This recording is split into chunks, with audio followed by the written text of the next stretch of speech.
Bonjour à tous, bienvenue dans l'émission La mer en débat. Alors, si vous venez de nous rejoindre, vous vous posez probablement la question « Qu'est-ce que c'est que la mer en débat ?» Eh bien, il s'agit d'une vaste consultation organisée par la CNDP, la Commission nationale du débat public, qui débute aujourd'hui et qui se terminera au printemps 2024. L'objectif, vous informer et débattre de tout ce qui touche au littoral, aux activités maritimes, à la biodiversité marine ou à l'éolien en mer, bref, tout ce qui détermine l'avenir de la mer. Selon la dernière enquête Ipsos sur les Français et la mer, pour la CNDP, 60% des Français sont pessimistes à propos de l'avenir environnemental des côtes et des littoraux français, notamment à cause de la menace de l'érosion et de la pollution, mais 95% pensent aussi qu'il est important d'associer les Français aux décisions sur l'avenir de la mer. On est donc en direct ensemble. Vous pouvez participer à l'émission en nous envoyant des questions que vous souhaitez nous poser ou poser aux différents invités qui vont me rejoindre. Vous pouvez aussi vous rendre sur le site officiel du débat. Le lien qui renvoie à la consultation s'affiche juste ici, juste en bas. N'hésitez pas à vous y rendre et vous informer, ainsi que participer.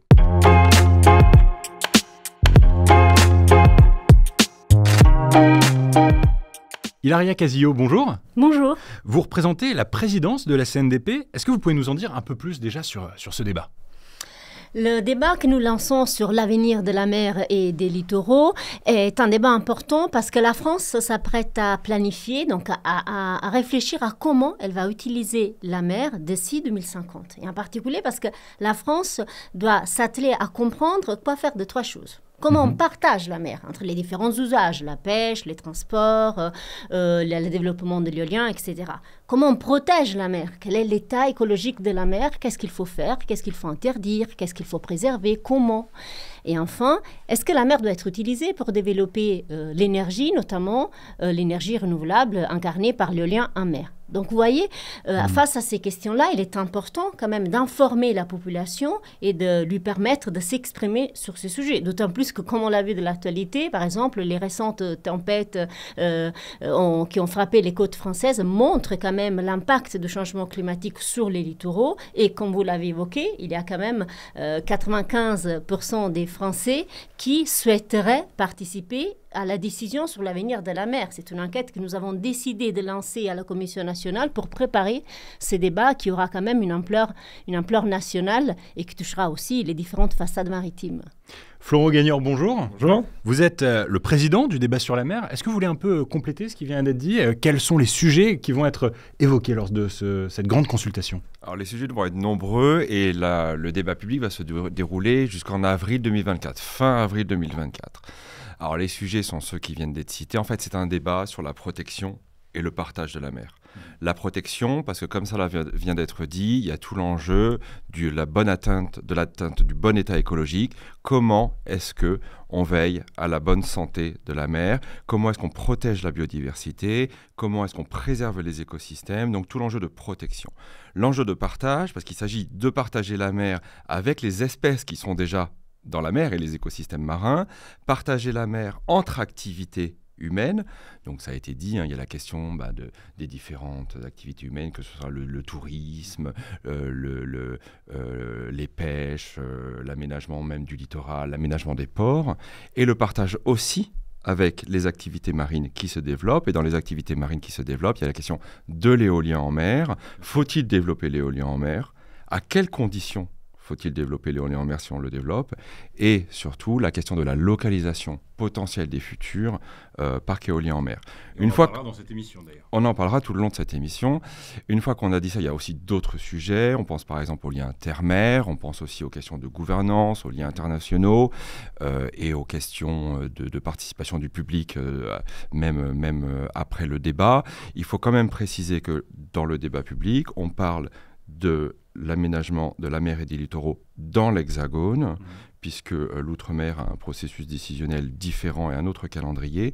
Nous n'avons pas été saisis sur ce dossier. Donc ça concerne uniquement la France hexagonale? La France hexagonale et la Corse, pour l'instant. Et c'est le public, évidemment, qui décidera aussi tout autre sujet qui souhaite débattu ou que soit débattu dans le cadre de ce débat. Le public, et donc les Français ont la responsabilité, ils ont le choix. Là, c'est eux qui décident de quel sujet on va parler. C'est eux qui décident de quel sujet on va parler, parce que l'objectif, c'est aussi de défendre leur droit à la participation. Donc, en fonction de ce qui les intéresse, de leurs attentes, ils peuvent aussi mettre de nouveaux sujets sur la table. Hilaria Casio, je rappelle que vous représentez la présidence de la CNDP. Est-ce que vous pouvez nous en dire plus sur cette organisation ? Alors, la Commission nationale du débat public est une autorité indépendante, est un organisme qui est là pour garantir le droit de toute personne à pouvoir être informée d'abord et ensuite pouvoir participer, pouvoir s'exprimer sur les décisions qui ont un impact considérable sur l'environnement. Donc, notre rôle, vous voyez, c'est de délivrer au public toutes les informations nécessaires, différentes, plurielles, contradictoires, pour se forger un avis et ensuite pouvoir exprimer cet avis. Mais nous sommes là aussi pour une autre chose, pour faire en sorte que cet avis puisse peser sur la décision. C'est pour ça qu'à la fin de chaque débat qui est organisé et encadré par la Commission nationale du débat public, nous rédigeons un compte-rendu, une synthèse qui donne à voir un peu une cartographie des arguments. Vous voyez, tout ce qui s'est dit pendant le débat, on le transmet aux décideurs. Et le décideur, lui, a le devoir de répondre dans les 3 mois qui ont suivi la publication de notre compte-rendu. Vous savez, à la Commission nationale du débat public, nous sommes très intéressés au fait que, peu importe votre expérience, votre compétence, votre point de vue, tout le monde peut participer à un débat. D'ailleurs, pour en savoir plus à l'issue de cette émission, vous pourrez suivre le débat public pendant les prochains mois et vous abonner aux comptes Facebook, Instagram, Twitter pour en connaître l'actualité. On l'a compris, donc, grâce à vos 2 interventions, le principal enjeu dans les années à venir sera de préserver tout ce qui est lié à la mer et en premier lieu la biodiversité marine. On va explorer ce premier sujet avec Joachim Claudet et Emeline Petex, nos premiers invités.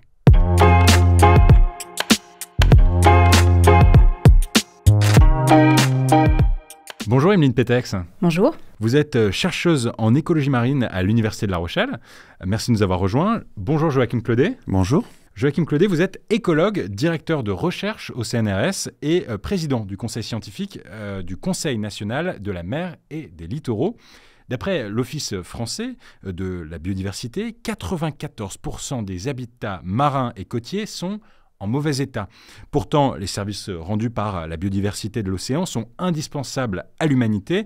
Les océans sont des régulateurs de climat. On va en parler justement.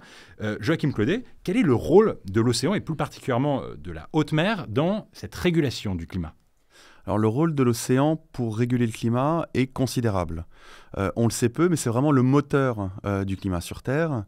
Il capture une grande partie des excédents de CO2 qui sont produits par les activités humaines. Donc, comme on le sait, qu'il y a un gaz à effet de serre et qui contribue au changement climatique. Et il capture une grande partie de l'excédent de chaleur qui est produit en raison de nos activités.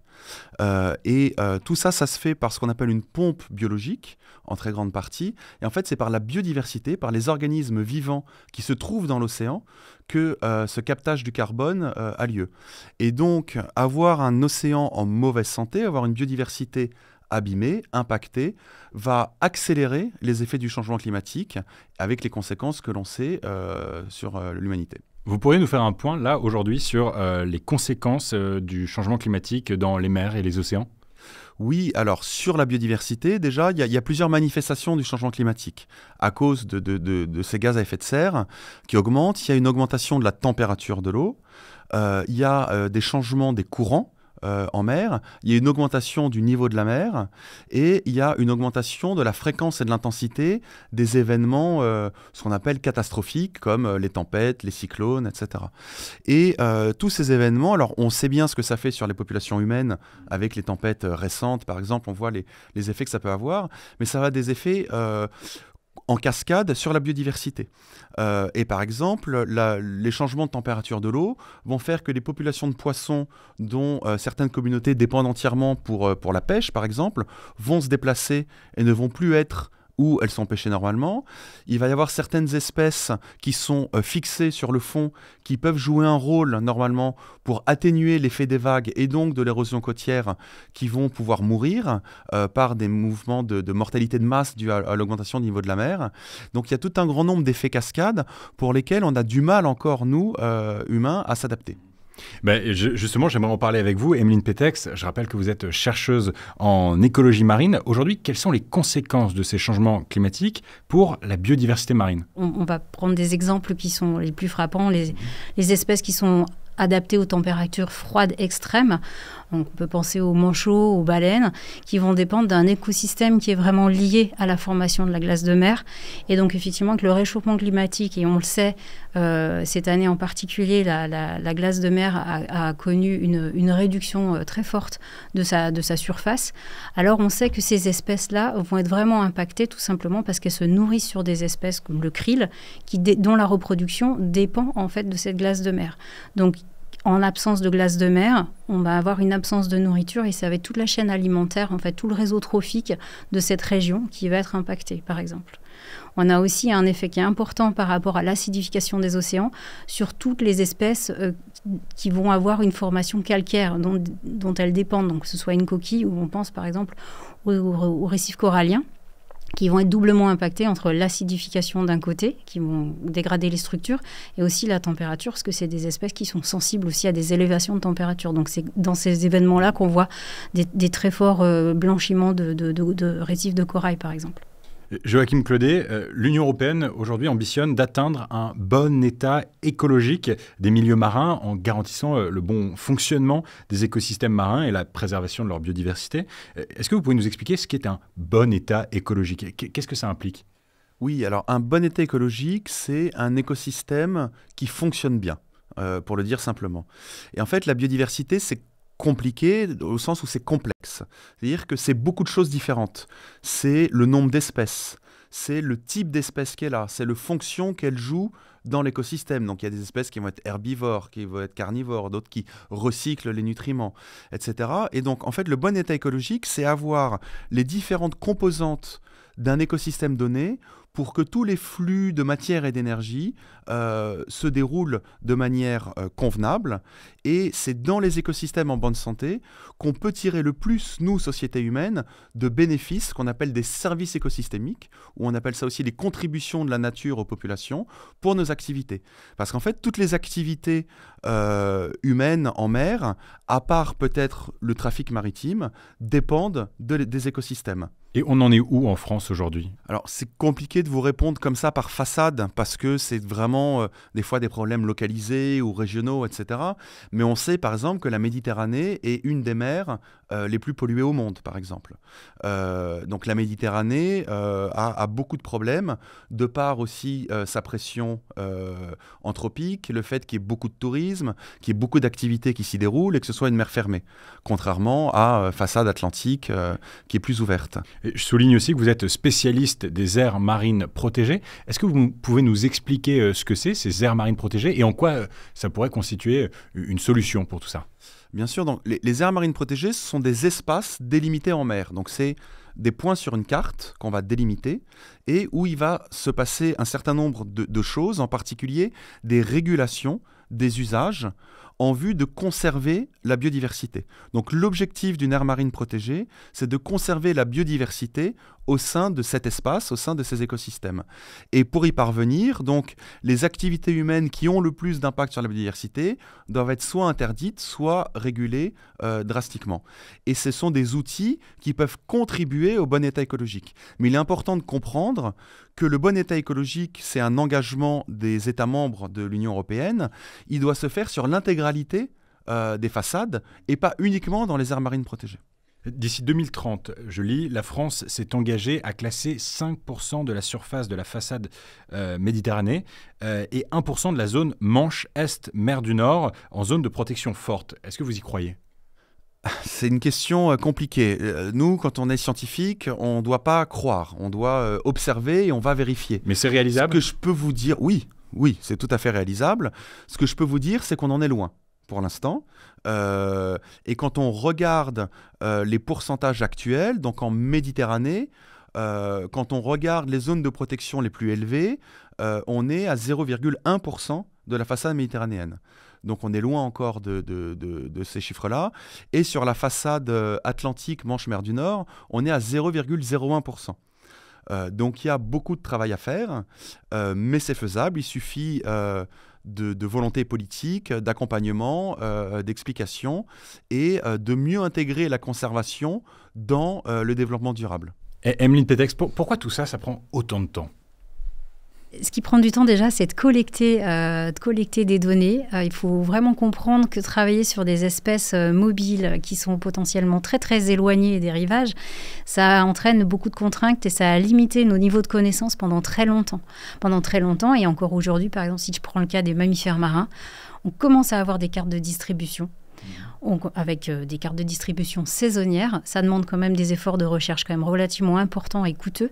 Mais alors par contre, on voit les mouvements des animaux, mais on ne peut pas dire en fait si les animaux qui étaient là sont les mêmes que ceux qui sont passés là. Donc il y a encore énormément d'inconnus en fait, notamment sur les espèces très mobiles, je pense aux oiseaux marins et aux mammifères marins, parce que pour le coup, ils ont des aires de vie qui sont tellement vastes. En fait, on parle vraiment à l'échelle des bassins. En fait, on a des oiseaux qui vont nicher tout en haut de l'Arctique et qui vont passer l'hiver au large du Sénégal. Donc du coup, il y a déjà beaucoup de connaissances à accumuler. Et ça, c'est déjà un facteur qui prend du temps. Et après, derrière, il y a tous les enjeux qui sont plutôt d'ordre socio-économique. Et du coup, on sait que derrière, on a beau apporter, on peut apporter des connaissances scientifiques. Derrière, il y a beaucoup de négociations et de tractations pour pouvoir limiter des usages. Donc c'est aussi des conflits d'usage qui font que ça ralentit certainement les choses. Les récentes tempêtes dans l'ouest et le nord de la France ont-elles eu un impact sur la biodiversité marine, Emeline ? Alors oui, on a vu notamment pour les oiseaux marins qu'il y a eu pas mal d'échouages le long des côtes. Et on avait déjà connu un épisode relativement similaire en hiver 2014, où il y avait une succession de tempêtes vraiment très fortes. Et donc, en fait, on sait que les oiseaux sont quand même habitués à affronter des éléments, notamment en mer, très, très forts, et notamment des tempêtes. Mais ce qui se passe, c'est que ces tempêtes, potentiellement, vont vraiment beaucoup remuer les eaux de surface. Et en fait, ils vont empêcher les oiseaux de pouvoir se nourrir, parce qu'il y a beaucoup d'oiseaux qui chassent à vue. Et donc, derrière, on a une augmentation de la turbidité et donc, du coup, des oiseaux qui ne peuvent pas se nourrir aussi parce que vraiment, c'est trop agité. Et donc, souvent, quand ils arrivent sur les côtes, ils sont très amaigris et ils sont trop faibles. Donc, il y en a une augmentation des décès et des échouages, oui. D'ailleurs, en parlant de biodiversité marine, un journaliste de Néo est venu à votre rencontre. Il a donné la parole aux Français. Je vous propose de regarder ça et on réagira ensuite en plateau. Tout va à la mer.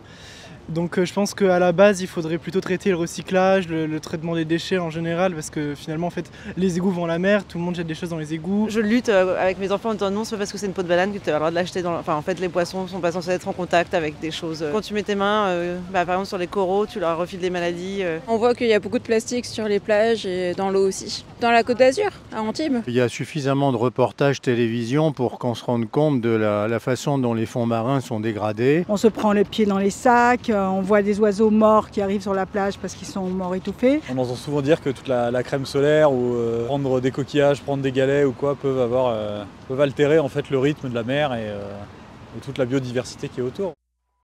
Florent Gagneur, une réaction sur ce qu'on vient de voir ?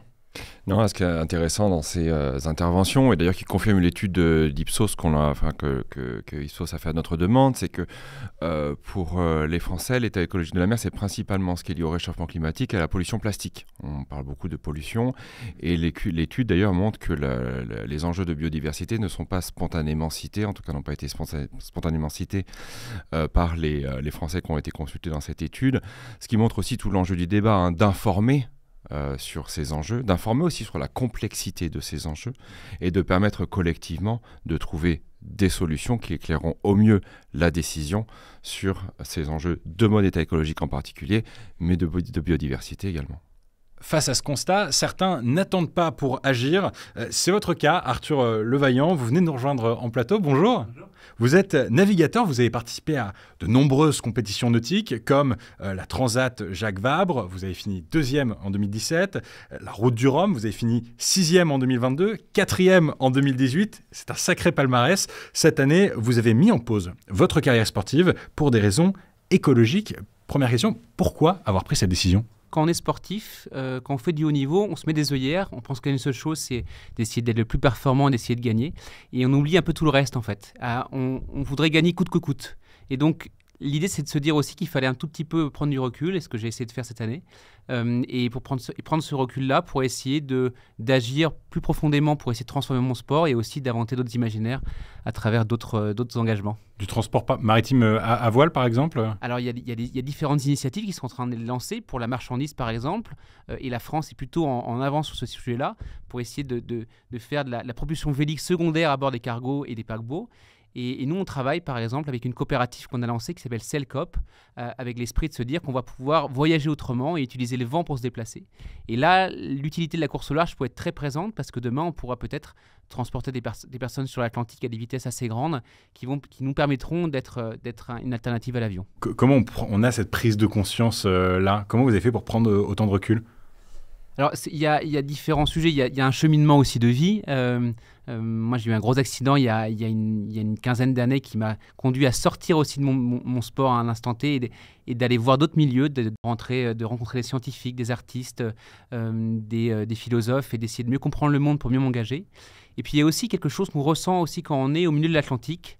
Et qu'on ressent peut-être dans une moindre mesure que les astronautes ressentent quand ils sont dans la station Mir, de la station internationale, c'est de se dire qu'en fait, on a une prise de recul vraiment, un overview effect, un sentiment d'appartenance très grand à la planète bleue, et qu'on soit fanatique de Trump quand on est dans la station internationale ou autre, et qu'on ne croit pas finalement dans ce changement climatique, on en ressort avec un besoin très grand, une envie très grande de protection de cette planète bleue qui est notre seul vaisseau Terre et ce seul endroit où finalement on peut aussi vivre aujourd'hui dans l'univers. Et donc c'est de se dire que quand on navigue aussi au large, quand on navigue au milieu de l'océan Atlantique ou autre, eh ben on se rend compte pleinement qu'on fait partie de cette nature, qu'on fait partie de ces écosystèmes-là et finalement on a une envie de les protéger qui est assez grande, en tout cas moi que j'ai ressenti très profondément, notamment sur la dernière route du Rhum là.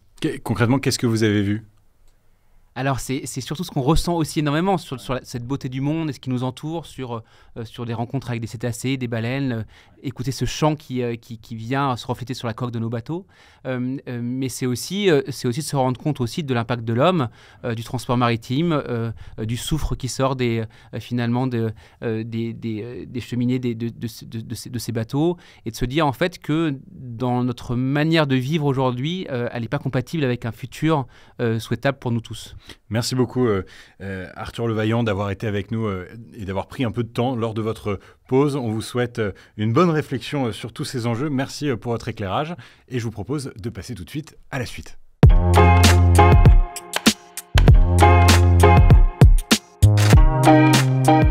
Si les milieux marins et littoraux se dégradent, c'est parce qu'ils subissent des pressions liées aux activités humaines.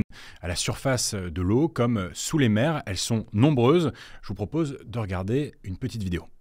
2,2 millions d'espèces vivantes répertoriées peuplent les océans. On estime même qu'on ne connaît que 9% des espèces marines. Mais le plus grand écosystème de la planète est également occupé par l'espèce humaine.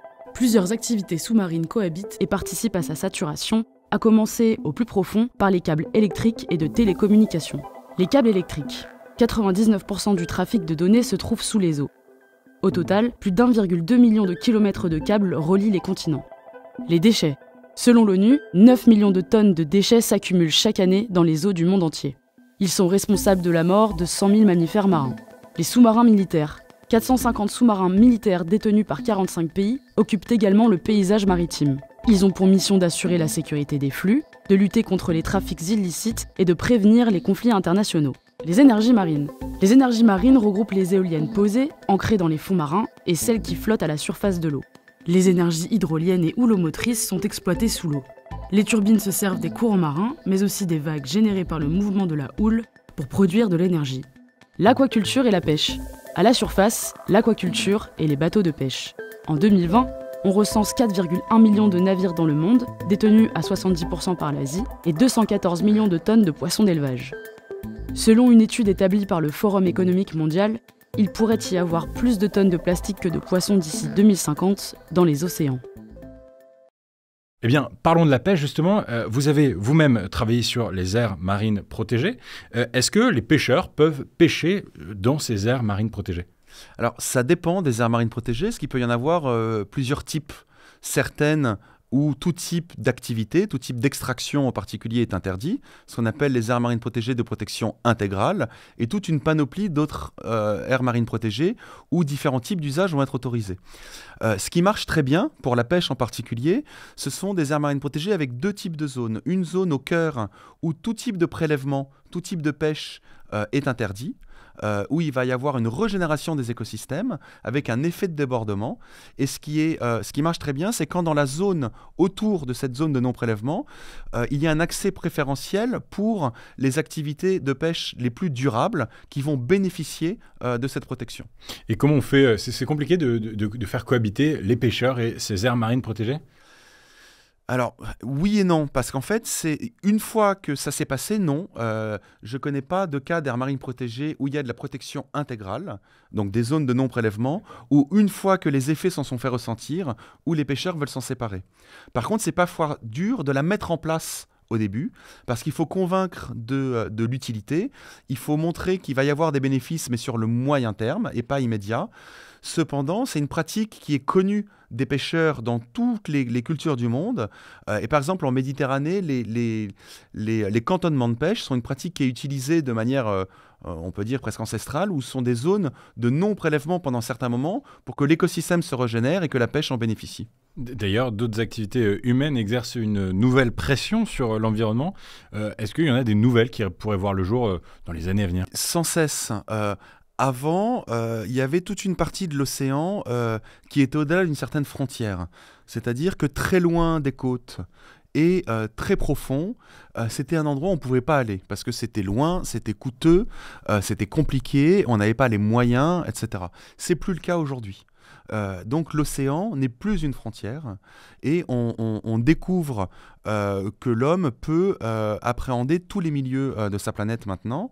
Et par exemple, ce qu'on appelle les grands fonds marins, donc souvent des plaines abyssales profondes dans l'océan, on y a découvert des minerais à l'intérieur desquels il y a des métaux qui peuvent être utilisés par exemple pour certaines batteries électriques et qui aiguisent l'appétit de certains industriels qui veulent aller les collecter ou les prélever dans les fonds océaniques.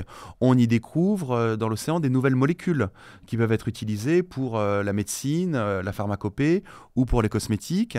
Il y a un grand nom, on peut s'inspirer des espèces qu'on découvre, ce qu'on appelle le biomimétisme, pour créer des technologies, pour créer des produits, aussi dans la médecine par exemple. Donc il y a un grand nombre d'activités qui sont en plein essor sur l'océan et la croissance est absolument exponentielle. Bien, je vous propose d'ailleurs de répondre à une autre question. Comment les différents secteurs peuvent se partager cet espace maritime? On a posé la question à Brice Trouillet. Il est géographe spécialisé dans le domaine maritime et spécialiste des questions de gouvernance de l'océan. Regardez. Aujourd'hui, les enjeux de cohabitation qui s'expriment au niveau de l'espace maritime sont principalement liés à deux grands objectifs au niveau national, à savoir celui de développer la production d'énergie en mer, donc notamment avec les parcs éoliens marins, et aussi de développer le réseau de protection des écosystèmes marins, donc notamment le réseau d'aires marines protégées, et au sein de ce réseau, des zones de protection fortes. Or, il se trouve que aussi bien les deux éléments que je viens d'évoquer sont des éléments qui sont relativement fixes dans l'espace et qui doivent se combiner avec des activités qui, elles, sont parfois mobiles, variables dans le temps et aussi dans l'espace, comme par exemple la pêche maritime, la plaisance, le transport maritime. La crise de la pêche, ou les crises de la pêche, en fait, c'est une combinaison ou un emboîtement de différentes crises. Il y a bien sûr tout un enjeu autour de la gestion de la ressource, avec un certain nombre d'améliorations qui sont assez sensibles pour la partie espace Manche-Atlantique. Il y a l'enjeu, on va dire, de transition énergétique, puisqu'on le voit bien à travers la crise du coût du pétrole, et donc notamment du gazole pour les navires de pêche. On a un enjeu financier, on a aussi un enjeu environnemental un peu plus global, puisqu'on a certaines formes de pêche qui vont nécessiter des capacités de traction et donc des grosses puissances de moteur et donc des fortes consommations de carburant. Donc il faut arriver à réduire ces consommations de carburant. En même temps, il faut pouvoir aussi, si on veut maintenir les criées par exemple, il faut pouvoir maintenir un certain volume. Sinon, les criées ne sont économiquement plus viables. Il y a aussi l'arrivée de nouveaux usages qui peut, d'une certaine façon, représenter une crise. Donc, typiquement, l'arrivée des parcs éoliens en mer, avec les objectifs fixés par l'État autour de 40 gigawatts en 2050, l'équivalent de 50 parcs. Si on ajoute encore à ça les besoins d'espace liés à d'autres filières, comme par exemple l'extraction de granulats, l'exploitation aussi de l'espace maritime comme voie de navigation par le transport maritime. Tout ça, de façon cumulée, fait qu'au final, on a de véritables enjeux aujourd'hui d'occupation, d'accès à l'espace maritime par cette activité de pêche. Bonjour Caroline Verkoff. Bonjour. Vous venez de nous rejoindre, vous êtes membre de l'équipe du débat. Peut-être une réaction sur ce qui vient d'être dit par Brice Trouillet. Je voudrais donner une réaction plus générale à tout ce qui a été dit depuis le début de la séquence. En fait, à la Commission nationale du débat public, en général, et plus particulièrement dans ce débat, on a un devoir d'information, de bien informer le public qui souhaite participer à ce grand débat sur la mer. Et une des premières choses à informer, c'est d'informer sur la complexité du sujet et sur le fait que la mer n'est pas vide. Chacun d'entre nous, quand on va à la mer l'été, qu'on regarde les flots, on peut avoir l'impression que la mer est un espace vide. En fait, il n'en est rien. Et depuis le début de cette séquence, on voit qu'il y a un entrechoquement des usages, des activités. Et c'est vraiment notre première vocation, c'est d'informer le public. Ce qu'on fait dans cette émission avec vous, Gaspard, et grâce à l'aide de tous les scientifiques qui sont avec nous. Une fois qu'on a réussi à bien informer le public des nombreuses activités qui cohabitent, ça c'est donc notre première mission. La deuxième mission, c'est qu'il participe à ce débat et qu'il nous donne son avis. Par exemple, en expliquant si pour une personne, ce qui est le plus important, c'est de préserver la biodiversité, qu'est-ce que ça signifie pour l'ensemble des autres usages? Et nous, notre mission, c'est de recueillir toutes ces paroles du public. Alors, qui est le public? C'est nous tous. Où qu'on habite, on peut habiter au bord de la mer, on peut habiter à Besançon, n'importe où. Et on a différentes techniques, pour recueillir l'avis du public. Par ailleurs, des questions de droit se posent déjà. On est en ligne avec Patrick Chaumette, professeur émérite au Centre de droit maritime et océanique de l'Université de Nantes. Vos recherches, Patrick, portent sur le droit maritime, le droit de l'océan et le droit social des gens de mer. Alors, vous allez nous expliquer en quoi tout ça consiste. Déjà, existe-t-il des conflits sur le partage de cet espace maritime ? Oui, il existe déjà et depuis longtemps des conflits. D'une part, chaque État côtier veut éviter des intrusions et depuis longtemps a défini sa mer territoriale pendant longtemps de la portée d'un canon. Maintenant, avec les conventions internationales, c'est 12 000 marins. Et puis, depuis que l'exploitation de la mer se développe, à la fois des fonds marins, évidemment aussi, et depuis longtemps la pêche, on a défini des espaces, la zone économique exclusive, permettant que chaque État côtier réglemente les efforts de pêche. Parlons de la pêche. Est-ce qu'on peut pêcher dans des zones militaires et est-ce qu'on peut pêcher aussi dans ces nouveaux parcs éoliens en mer qui vont probablement émerger de plus en plus sur nos côtes françaises? Alors, dans les zones, dans les espaces marins qui ont des sujétions militaires, la pêche est possible dès lors que le préfet maritime ne l'interdit pas. C'est plutôt des périodes provisoires qui sont parfois des journées ou des périodes d'une quinzaine de jours cette année, où une zone donc entre Pinmar et Belle-Île, pour aller vite, a été interdite à toute activité de pêche, mais de navigation, de plongée sous-marine par le préfet maritime. Pour les champs d'éoliennes, ça a été une des grandes discussions entre les pêcheurs des Pays de la Loire, le Corépem, et les administrations et le maître d'œuvre sur l'installation du banc de Guérande. Et les pêcheurs ont obtenu que les mâts soient espacés chacun d'1 kilomètre. Ce qui fait que, sauf tempête, mais en période relativement normale, un certain nombre de navires, de taille moyenne, peuvent slalomer, on pourrait dire, entre les mâts et automatiquement continuer une activité de pêche avec l'idée que la faune qui a sans doute été un peu perturbée par l'installation va se reconstituer et peut-être même se développer dès lors qu'il n'y a plus de travaux.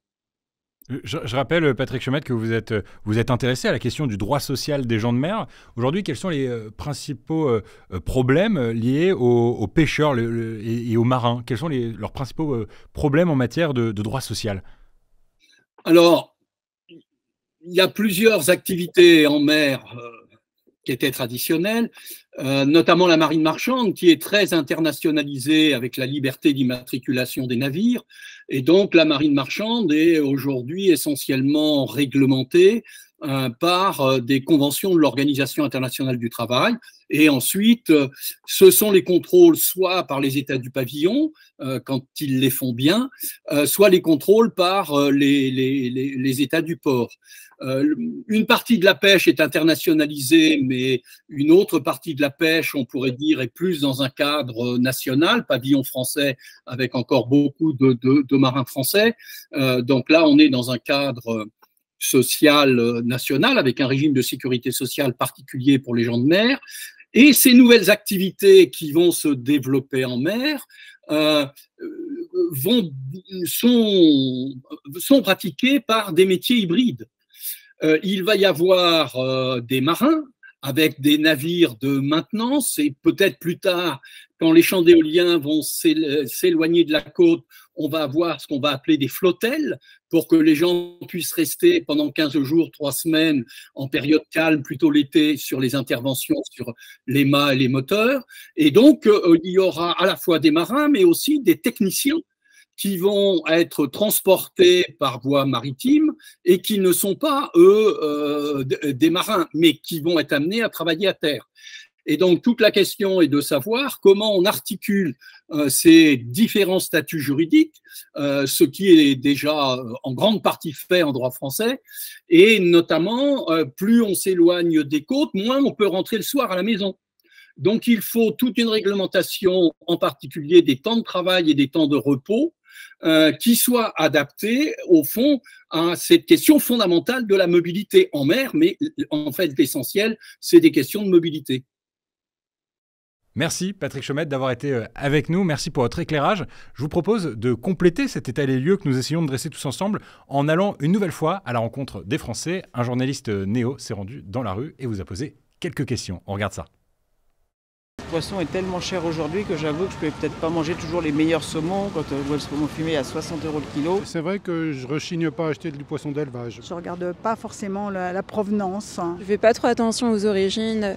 Ah, un peu. Pour le saumon fumé, oui, je fais attention. Je suis pêcheur et c'est vrai qu'on voit vraiment une réduction de la masse de poissons dans l'océan. Il faut plutôt faire en fonction du poisson de saison justement, plutôt que le cabillaud, le saumon qui sont des poissons très connus mais pas forcément actuel. Je consomme pas spécialement de poisson, surtout pour les fêtes et les grandes occasions. J'essaie de réduire ma consommation de viande et de poisson justement parce que je sais que ça pollue vachement. J'essaie de faire attention, après on s'y perd un peu au niveau des différents logos et des différentes normes et de qualité, etc. Donc on essaie de faire au mieux. Caroline Verkoff, une réaction sur ce qu'on vient de voir. Est-ce que vous êtes surprise par ces réactions des Français ? Alors d'abord, non, je ne suis pas surprise. Et d'autre part, je n'ai pas à dire si je suis surprise ou pas, puisqu'une des missions de la Commission nationale du débat public, ce n'est pas de donner son avis, mais de permettre au public de donner son avis à lui. Et voilà, alors ça me permet de parler d'un autre principe de la Commission nationale du débat public. C'est que dans un débat, en fait, c'est le public qui décide de quel thème il souhaite aborder. Et là, le thème de la pêche, c'est un thème qui sans doute arrivera. Et le thème de l'avenir de la pêche, si le public souhaite le poser, eh bien voilà, il sera abordé. Et quand le public souhaitera aborder ce thème, on organisera des réunions où on aura des tas de moyens pour aller vers lui. Par exemple, tout à l'heure, vous allez parler, je pense, d'un outil numérique. Donc, je peux déjà peut-être en parler là. Par exemple, pour les personnes qui voudront laisser une contribution sur la pêche, elles pourront utiliser cet outil et à partir de tout un parcours, comme un arbre de la décision, en fonction de ce qui est important, le prix du poisson, avoir une biodiversité qui est conservée, etc., de laisser un avis à la fin du parcours de décision qui pourra se faire en moins de 3 minutes, 5 minutes ou quelques minutes de plus. Donc voilà, pour répondre à votre décision, à la CNDP, on ne donne pas notre avis, on recueille l'avis du public et notre mission est de donner une information qui soit claire, précise et scientifique. Voilà. Et vous, Joachim Claudet, je pense que vous pouvez donner votre avis. Est-ce que vous avez... Je veux bien réagir. Alors, c'est pas tellement un avis sur ce qui est dit, mais c'est une réaction plutôt. Je pense que cette petite vignette, cette séquence est très intéressante et riche d'enseignements.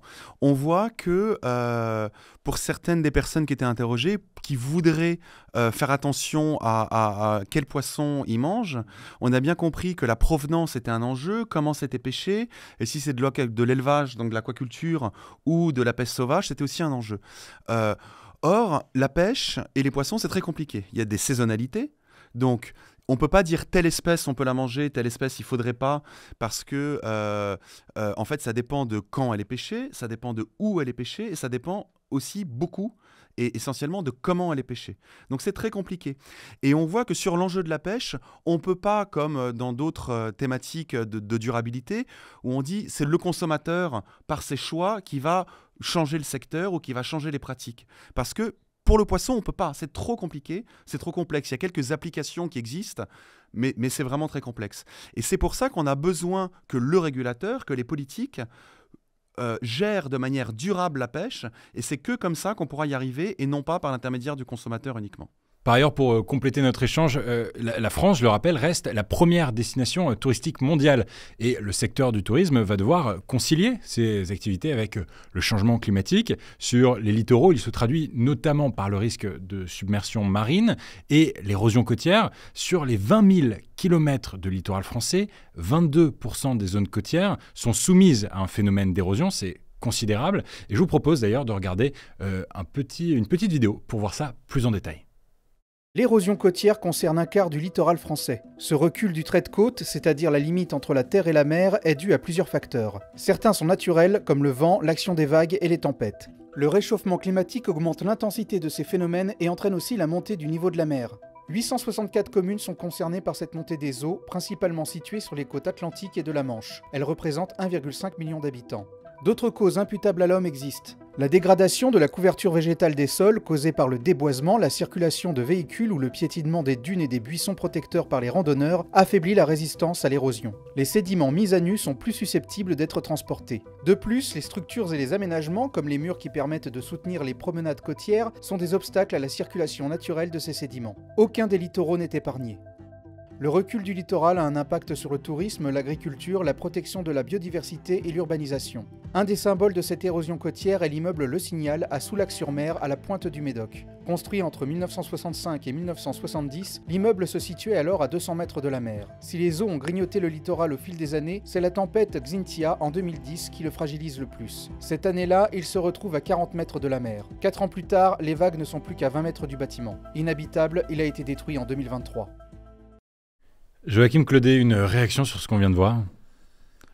Ce qu'on voit, oui, c'est à la fois une manifestation du changement climatique, mais donc de l'activité humaine, qui, quand les eaux se réchauffent, elles se dilatent, donc elles prennent plus de volume, elles prennent plus de place, et avec l'augmentation des températures de l'air, les fontes des glaciers créent plus d'eau dans la mer, et donc le niveau de la mer monte. C'est ces deux phénomènes conjoints qui font qu'il y a une élévation du niveau de la mer, et qu'on ne peut pas arrêter parce qu'il y a une inertie dans les effets du changement climatique. Donc il faut à tout prix arrêter les émissions de gaz à effet de serre pour que sur le long terme, cette élévation soit stoppée. Et sur le court terme, à l'échelle du développement humain, il faut absolument s'adapter. Et donc s'adapter, une des façons dont on peut s'adapter, c'est avec ce qu'on appelle des solutions fondées sur la nature. Et donc, par exemple, laisser, comme ça a été très bien dit dans ce court reportage, laisser la nature faire. Ne pas endommager les dunes, ne pas endommager les écosystèmes côtiers, ou tenter de les restaurer ou de les conserver quand ils sont en bon état de conservation, pour que la nature elle-même joue un rôle de rempart à cette érosion. Caroline Verkoff, une réaction peut-être sur ce qu'on vient de voir et ce qui vient d'être dit par Joachim ? Le recul du trait de côte, ça concerne beaucoup de personnes qui habitent au bord de la mer et ça peut être une manière d'être concerné directement et donc c'est sans doute une entrée possible et une bonne entrée possible dans le débat pour toutes les personnes qui sont concernées par ce recul du trait de côte. Et pour continuer notre état des lieux, je vous propose de retourner dans la rue où un journaliste de Néo, encore une fois, est allé parler aux Français de l'avenir du tourisme dans tout ça. Je vous propose de regarder. La mer en ce moment à Nice, c'est un peu la galère parce qu'avec la pollution, le tourisme et tout ça, la mer elle se dégrade, la qualité de la mer se réchauffe. Plus il y a de touristes, plus les plages, tout ça se dégrade, notamment avec les yachts. Enfin, plus il y a de yachts, plus il y a de pollution. Est-ce que vous pensez que le tourisme de masse a une influence négative sur les plages et les océans? La réponse est oui. Je pense qu'il n'y a pas que le tourisme, je pense que c'est le manque d'informations. Le tourisme de masse sur beaucoup de littoraux font qu'on a de la perte des éléments de la biodiversité. En France aussi, il y a beaucoup d'érosion côtière. Les vagues vont venir dégrader toutes les falaises, du coup il y a plein de terrains qui disparaissent. J'ai vu Lacanau, la dune est déjà bien mangée. En Normandie par exemple, à Veules-les-Roses ou Saint-Valery-en-Caux, la falaise est régulièrement mangée, attaquée par la mer. Il ne faut plus construire près de la mer, c'est inévitable que la mer monte et c'est pas en mettant des petits rochers supplémentaires que là ça va empêcher la mer de monter.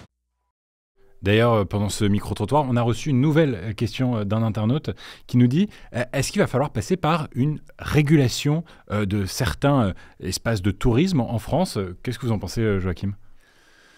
C'est déjà le cas. Il y a déjà des zones qui sont régulées.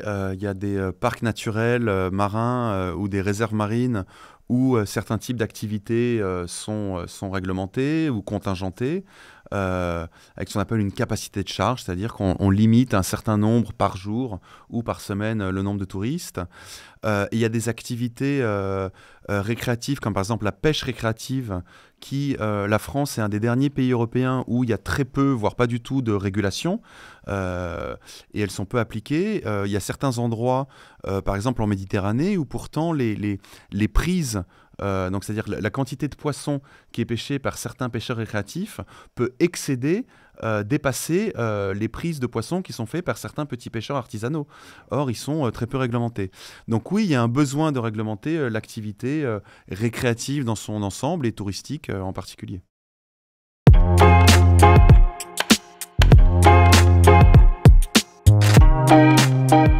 L'objectif national de neutralité carbone à horizon 2050 implique de diviser par 6 les émissions de gaz à effet de serre sur le territoire par rapport à 1990. Pour atteindre cette ambition, un objectif, 50 parcs éoliens en mer d'ici 2050. Où on en est? Combien ça coûte? Je vous propose de faire le point. Pour lutter contre le changement climatique et décarboner son électricité, la France ambitionne de développer les éoliennes en mer à hauteur de 40 ou 45 gigawatts, soit une cinquantaine de parcs éoliens en mer en 2050. Un choix appuyé par divers arguments. Les vents en mer sont plus forts et plus réguliers que sur Terre et produisent donc plus d'énergie. Avec ses grands espaces maritimes, environ 350 000 km², la France métropolitaine possède le deuxième plus important potentiel éolien en mer d'Europe. La technologie éolienne émet peu de CO2. Aujourd'hui, les 4 façades maritimes françaises accueillent déjà une douzaine de projets de parcs éoliens qui sont à des stades d'autorisation ou de développement différents. Seul le parc éolien de Saint-Nazaire en Loire-Atlantique est en service aujourd'hui. Ce parc d'une puissance de 480 MW s'étend sur 78 km² avec 80 éoliennes. Sur ce littoral, 4 autres parcs devraient voir le jour entre fin 2023 et 2031. L'ensemble de ces projets devrait représenter 1,5 gigawatts, de quoi répondre aux besoins en électricité d'environ 1,5 million de personnes. Sur la façade Manche-Est, mer du Nord, 6 parcs sont prévus à ce jour. En 2032, c'est le littoral qui devrait avoir la plus grande puissance installée avec 4,5 gigawatts et des parcs répartis sur environ 700 km² en mer. Un seul parc est aujourd'hui en projet sur la façade sud-atlantique qui aura une puissance de 1 gigawatt. Sa mise en service est prévue pour 2032. Sur la façade méditerranéenne, 2 projets sont en cours avec des livraisons prévues en 2031 ainsi que 3 fermes pilotes. Ces éoliennes maritimes seront, selon les cas, soit posées au fond des mers, soit flottantes.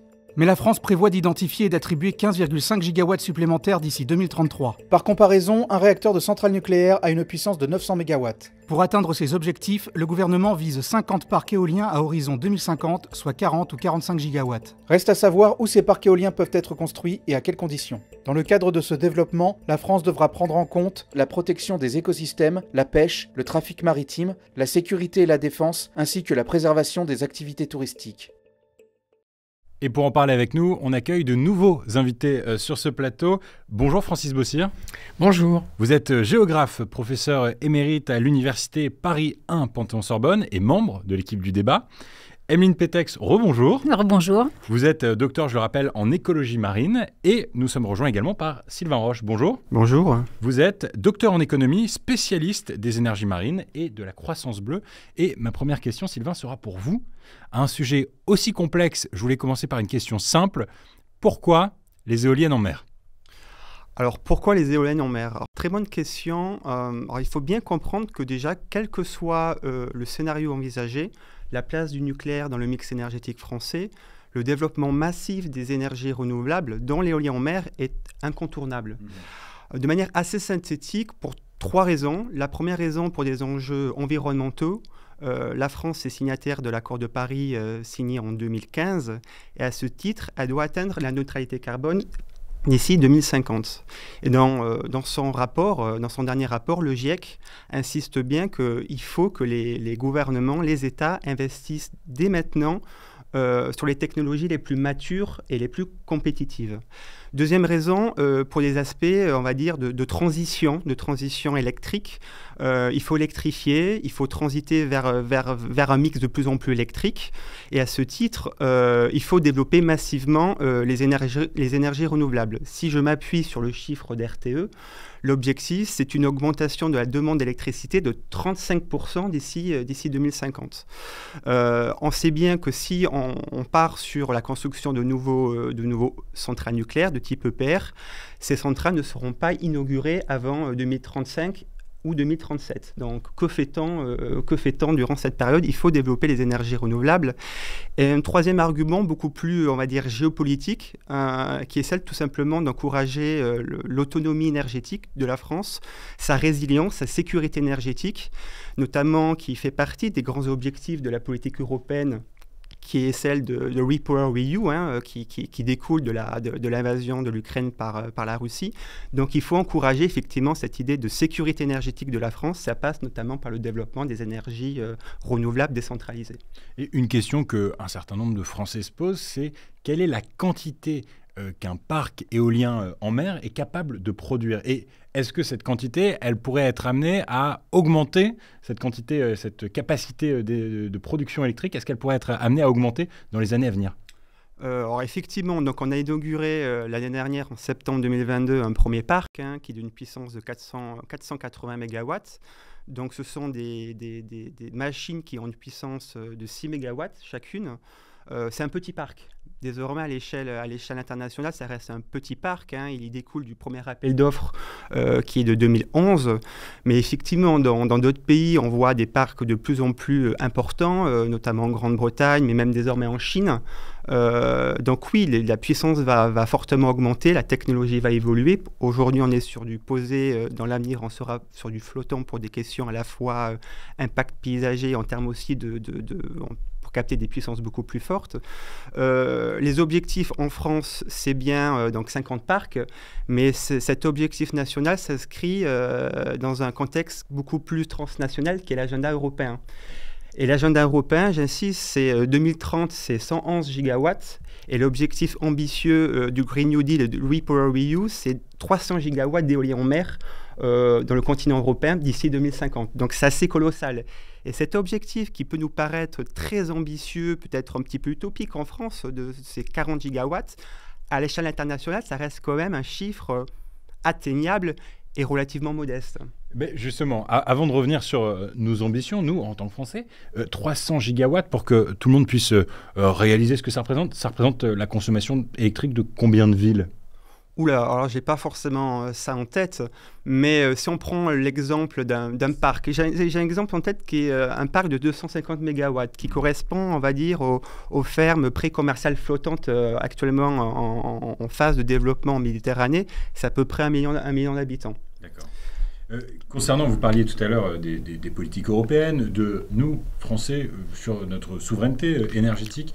Qu'en est-il vis-à-vis des autres? Est-ce qu'on est en retard, en avance, dans les temps, concernant ces parcs éoliens en mer? Est-ce qu'on pourrait faire mieux? Alors oui, enfin on est en retard. Déjà, c'est un retard par rapport à qui? Par rapport à quoi? Par rapport à quoi? C'est effectivement l'agenda européen. On a du retard sur nos objectifs climatiques en termes de développement des énergies renouvelables. Et par rapport à qui? C'est essentiellement les pays d'Europe du Nord. Pourquoi ce retard? Il est assez... j'ai pas forcément trop le temps d'établir l'ensemble des arguments qui expliquent ce retard, mais un problème peut-être de planification, le fait aussi qu'on a raté une étape prototypage au tournant des années 2000-2010. Mais ce qui est important maintenant, c'est de voir le futur. Le futur, dans l'objectif, la France s'inscrit dans une démarche globale qui est celle des pays de la mer du Nord. Au printemps dernier, les pays du Nord se sont retrouvés en Belgique, à Ostende, et ont signé un engagement très ambitieux où les pays européens se sont mobilisés pour déployer massivement l'éolien en mer dans les prochaines années. Donc ça s'inscrit véritablement dans un contexte européen, international. L'Europe est en tête. On voit aussi des dynamiques comme désormais en Chine, en Asie, au Japon, mais aussi du côté de l'Amérique du Nord, avec États-Unis, Canada. Mais on est pionnier, voilà, on a un savoir-faire aussi industriel, il ne faut pas l'oublier. C'est l'éolien, le flottant, c'est 80% du potentiel offshore mondial. Aujourd'hui, c'est un marché ouvert aux industriels européens et aux industriels français. Donc, on a quelque chose peut-être à gagner. On a un ticket gagnant à obtenir dans cette filière. Et pour compléter ce que vous dites, on a le plaisir d'avoir été rejoint sur ce plateau par Francis Bossir. Francis, je rappelle que vous êtes spécialiste de la planification territoriale des transports et du développement durable.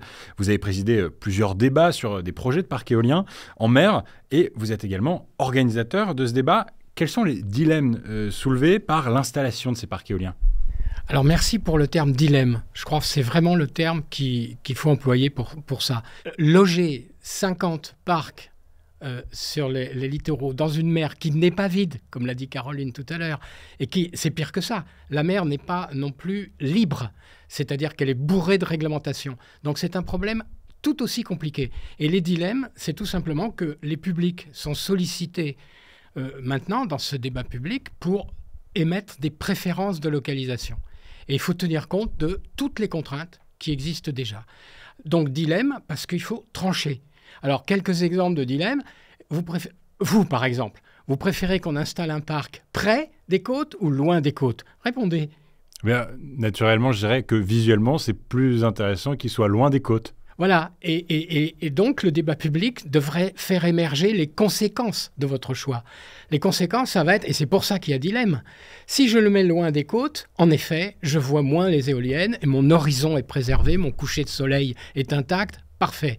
En revanche, le prix de l'électricité, dont parlait Sylvain il y a quelques instants, lui, il va être plus élevé.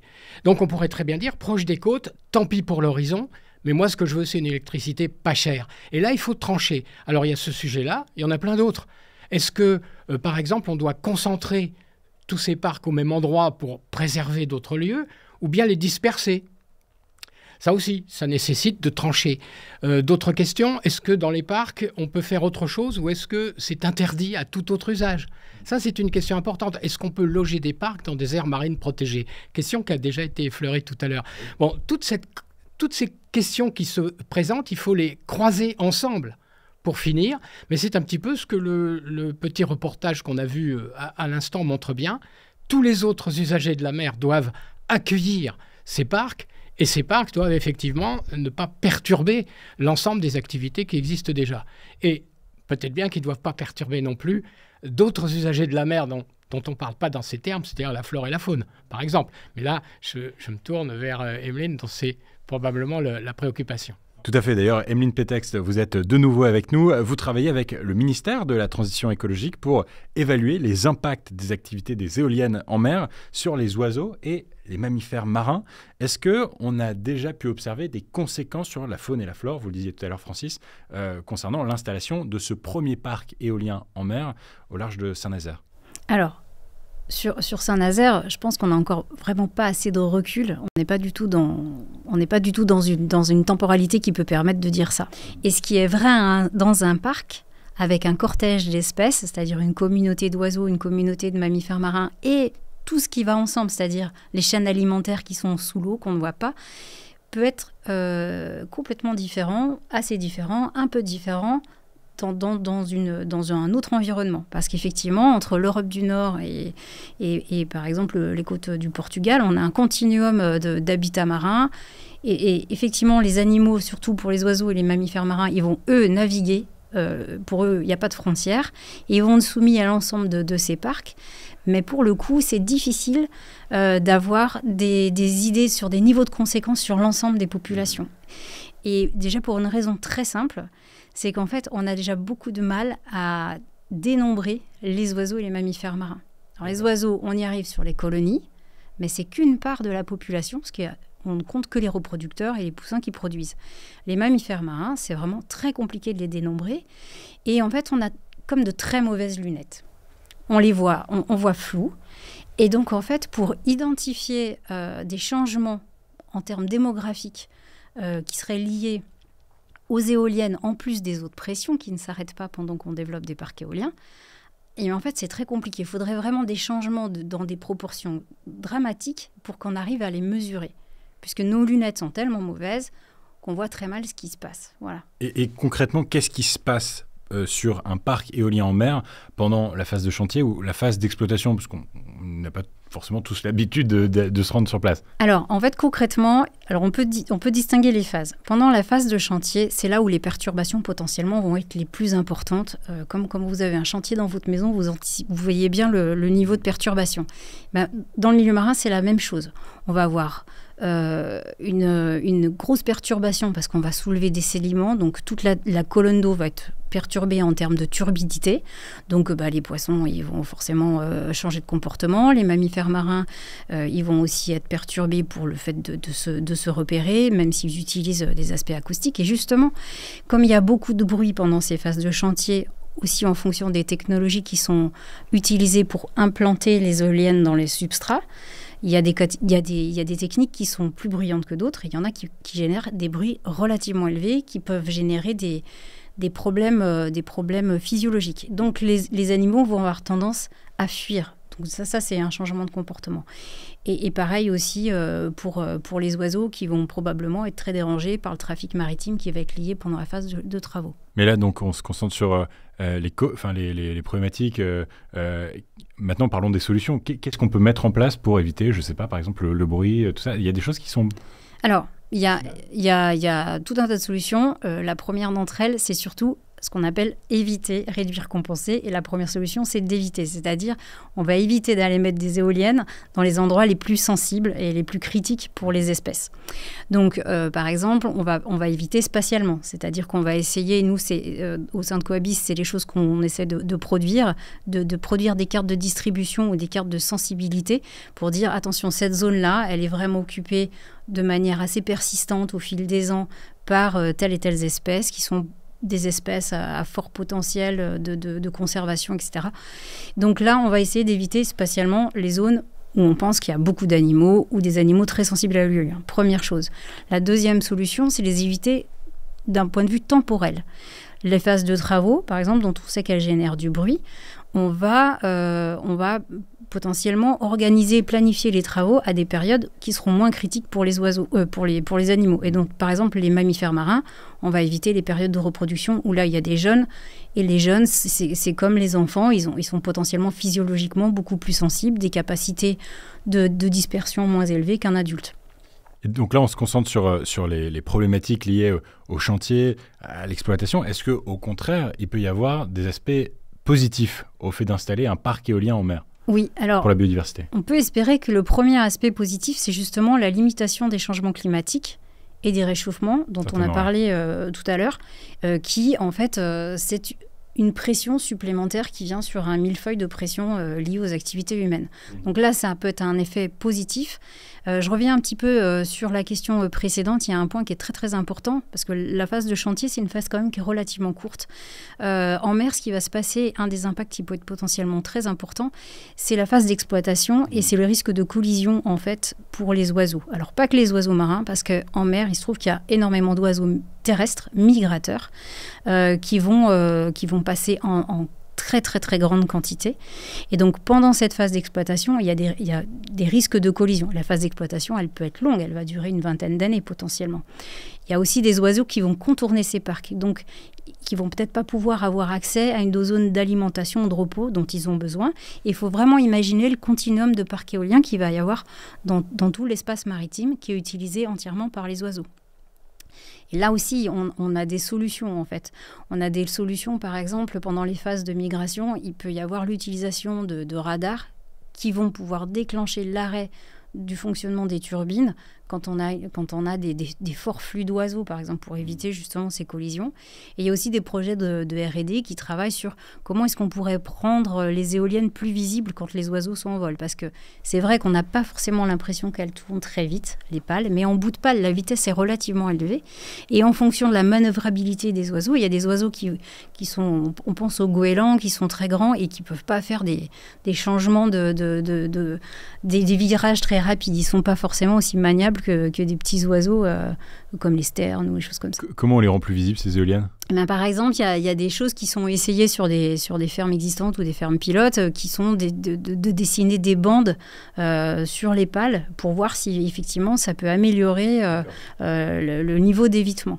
Et pour compléter ce qu'on vient de dire, je vous propose d'aller voir une partie prenante importante dans ce débat. Il s'agit encore une fois des Français. Un journaliste de Néo est venu vous poser quelques questions. On regarde ça.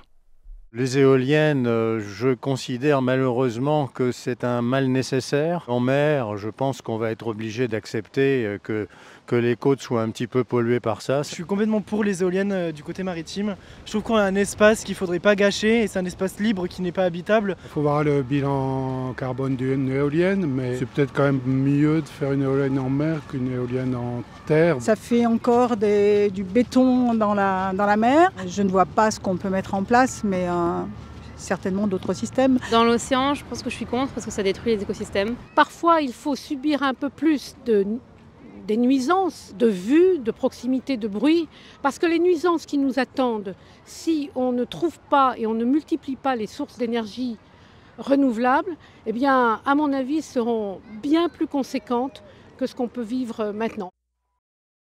Francis, est-ce que vous êtes surpris par ce que vous venez de voir ?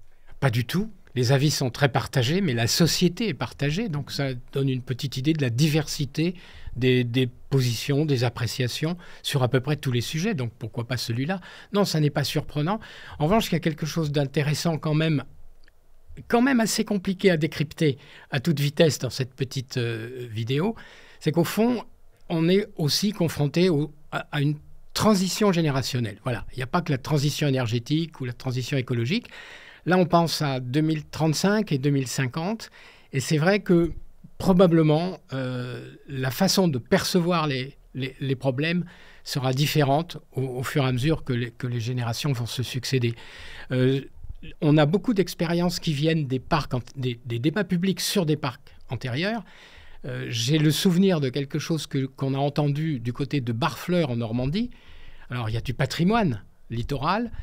Et puis, il y a une conversation sur les éoliennes qui gâchent finalement le patrimoine littoral.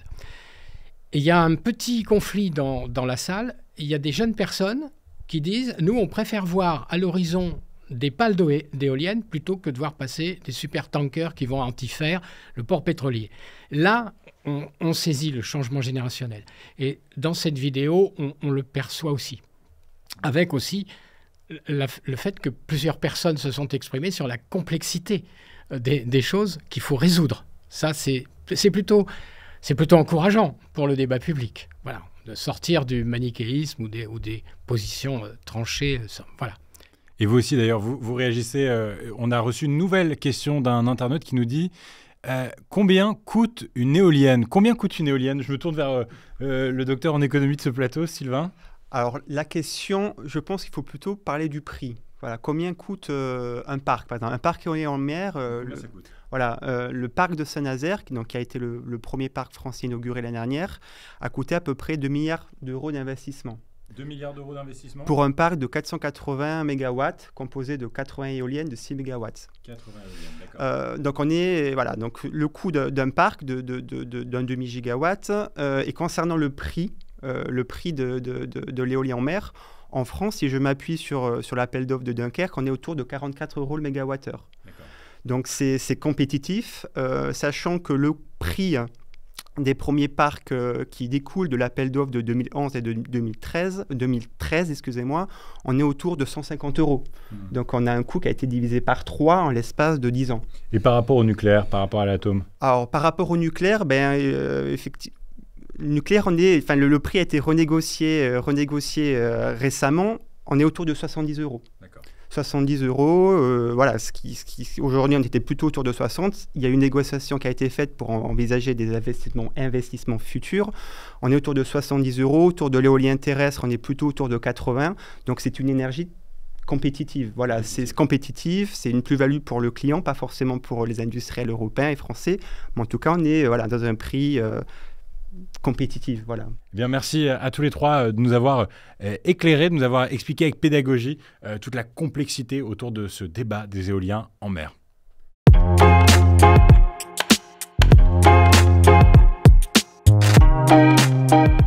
Et je suis de nouveau rejoint sur ce plateau par Hilaria Casio, Caroline Verkoff et Florent Augagneur. C'est le moment pour vous de rappeler aux spectateurs les différentes modalités de participation au débat public sur la mer. Qui veut se lancer? Florent? Oui, c'est le moment de les rappeler parce que c'est aussi le moment pour le public de participer à ces décisions qui vont être très importantes pour l'avenir de la mer et du littoral.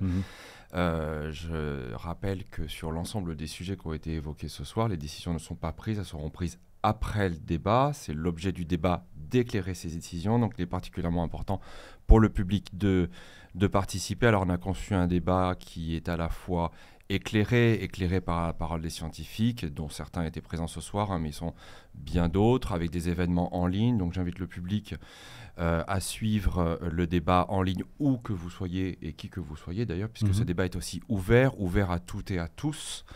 Et enfin, un débat territorialisé, puisqu'on a quand même conçu de nombreuses rencontres et événements, toutes les premiers mois du débat, sur donc, les territoires du littoral, afin de faire le tour de tous les bassins de vie, si je peux parler comme ça. Et de nombreuses rencontres auront lieu près de chez vous. Donc j'invite tout le monde à rester connecté aux réseaux sociaux du débat et aller sur le site du débat, La Mer en débat, pour en suivre l'actualité. À côté de chez vous, d'ailleurs, partout en France, les délégués régionaux de la CNDP organiseront, donc vous l'avez rappelé, des rencontres pour que chacun d'entre vous puisse participer concrètement au débat. Alors, comment tout ça a lieu? Je vous propose de regarder cette petite séquence. Nous allons sillonner les 700 km de plage de la Nouvelle-Aquitaine pour organiser la mer en débat. En Méditerranée, la mer en débat va être l'occasion vraiment d'aller à la rencontre de toute la population qui vit autour de la mer, qui vit avec la mer. Nous allons prochainement arpenter la Bretagne et les Pays de la Loire pour venir à votre rencontre. Je vous propose de vous retrouver entre la baie du Mont-Saint-Michel et la côte d'Opale. Nous ferons plusieurs jours d'escale sur le Pays Basque, le bassin d'Arcachon, Bordeaux et son estuaire, et sur le bassin rochelais. Nous rayonnerons à partir de Saint-Nazaire, Brest, La Roche-sur-Yon, Saint-Malo, Saint-Brieuc et Lorient. Nous irons 2 fois en Occitanie, Montpellier 7 à Agde, Gros-du-Roi, et puis ensuite sur le bassin de vie plus occidental, Perpignan et Narbonne. Nous irons en région PACA, autour de Marseille et à Marseille, et puis ensuite autour de Nice et du Var. Et enfin, nous irons bien entendu en Corse. Vous pourrez participer aux ateliers, mais également à des ciné ou des théâtres débats, ou encore sur des croisières découvertes et débats. Nous mettrons en place aussi des visites, des fresques, des théâtres débats. Nous serons aussi présents dans de nombreux lieux du quotidien, sur toute la façade maritime. Dans les marchés, les centres commerciaux. Nous irons vers les scolaires, les lycéens, les étudiants, les universitaires, pour recueillir leurs paroles et travailler concrètement avec eux. Donc nous vous invitons vraiment en Méditerranée le plus chaleureusement possible, et avec la chaleur du ciel, du soleil et évidemment de la culture méditerranéenne, à venir évoquer, discuter, poser vos questions, mais aussi faire des propositions sur la façon dont cette mer va continuer à nous accompagner, à vivre. Nous, notre seul but, c'est de vous donner la parole et de la faire entendre, car la mer est un sujet qui nous intéresse tous. Bon, et puis on touche progressivement à la fin de ce bel échange. Caroline Verkoff, votre mot de la fin? Ce que j'aimerais dire, c'est qu'on entend souvent que notre démocratie va mal. Et en fait, au travers d'un grand débat comme celui-ci, on essaye de faire vivre la démocratie différemment. Et il est très important qu'on soit très nombreux à participer à ce débat. Alors, j'ai envie de dire en fait à celles et ceux qui nous regardent que ce débat est une occasion. Est une occasion parce que c'est le bon moment. C'est là que la France s'apprête à planifier son espace maritime d'ici 2050. Donc c'est là que les décisions, des choix structurants vont être pris. Il faut comprendre que ce qui se joue aujourd'hui, c'est qu'on a la possibilité de choisir de manière éclairée et partagée des choses que demain peuvent relever de la contrainte. Et puis c'est une opportunité parce qu'il y a plein de débats et de concertations un peu de partout, mais c'est quand même l'opportunité d'avoir un débat qui est quand même encadré par une autorité indépendante. Donc celles et ceux qui participent ont la certitude qu'il y aura de la transparence dans ce débat, que l'information est là pour les éclairer, elle essaiera d'être complète, plurielle, et que surtout, il y aura une réponse à la fin. Ça, c'est inscrit dans la loi. Ça, c'est le propre, on va dire, des débats conduits par la Commission nationale du débat public.